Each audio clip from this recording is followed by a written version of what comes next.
আনারসের খোসা নাকি এতটাই শক্তিশালী যে 1000 ডিগ্রি সেলসিয়াস তাপমাত্রা পর্যন্ত সহ্য করতে পারে। আসলেই কি তাই? এটা পরীক্ষা করার জন্য আনারসের খোসা আমার হাতে রেখে টেস্ট করব। এই এক্সপেরিমেন্টটি কেউ ভুলেও ট্রাই করবেন না।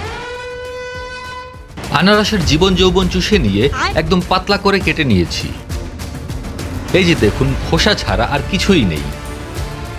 এবার খোসা হাতে বেঁধে নিব গুনার সাহায্যে। আমি আবারও বলছি, এক্সপেরিমেন্টটি কেউ ট্রাই করবেন না, কারণ অসাবধানতায় যদি আগুন এদিক ওদিক লেগে যায় তাহলে আপনার হাত পুড়ে যাবে।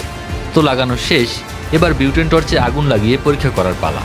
কি মনে হয় আপনাদের, আনারসের এই খোসা কি পারবে আমার হাতকে রক্ষা করতে, নাকি কিছুক্ষণ পরেই পুড়ে যাবে?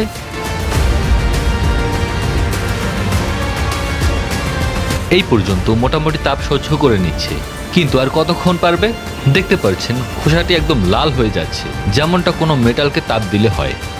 আমার খুবই ভয় করছে, যদি ফুটো হয়ে যায় তাহলেই খেল খতম। এদিকে হাত একই স্থানে রাখতে রাখতে আমার হাত ব্যথা হয়ে গিয়েছে। আনারসের খোসার কি অবস্থা হয়েছে দেখেছেন? এবার খোসা সরিয়ে আপনাদের দেখাবো আমার হাতের কি অবস্থা হয়েছে। এখানে দেখতে পাচ্ছেন আমার হাতের কোনো ক্ষয়ক্ষতি হয়নি, একদম ফ্রেশ কন্ডিশনে রয়েছে।